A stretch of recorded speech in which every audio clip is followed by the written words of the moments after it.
নমস্কার। আজ একটা অঙ্ক নিয়ে সংখ্যাটা বলা হচ্ছে কি আয়তক্ষেত্রের দুটি বাহুর অনুপাত 3:4, তাদের ক্ষেত্রফল 7,500 বর্গমিটার। বাগানের চারিধারে 2 টাকা 50 পয়সা বা 2.5 টাকা প্রতি মিটার বেড়া দিতে কত টাকা খরচ পড়বে? উত্তর হবে 875 মিটার। প্রথমে আমার দৈর্ঘ্য প্রস্থ বের করতে হবে এবং তারপর পরিসীমা বের করতে হবে এবং পরিসীমা বের করার পর তার সঙ্গে টাকা গুণ করতে হবে।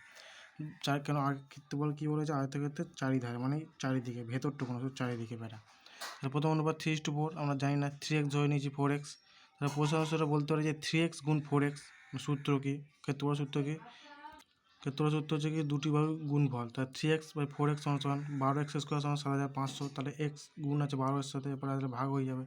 7,500 বাই 12, এটা যদি কাটাকুটি করি 12, তাহলে কত? 625। কেন 12 6, এটা 12 দিয়ে কাটলে 12কে 12, 6 12 72, 72 30, 5 ছক 30, 5 0 বসে যাবে।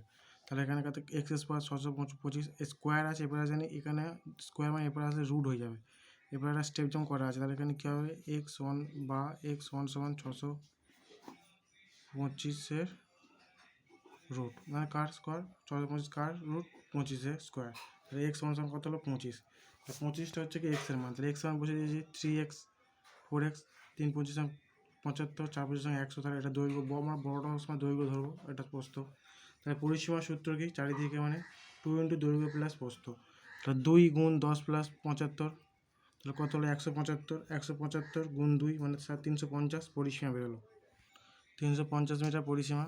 তাহলে প্রতি মিটার কত হচ্ছে? 2.5 টাকা। তাহলে একটা মিটার 2.5 টাকা, 350 কত? 350 গুণ 25, 2.5। 10 উঠে গেল, পয়েন্টের জন্য 10 0 0 কেটে গেল। 25 আর 35 গুণ করলে 875 টাকা। তাহলে কত হবে? 875 টাকা। আশা করি সবাই বুঝতে পেরেছো।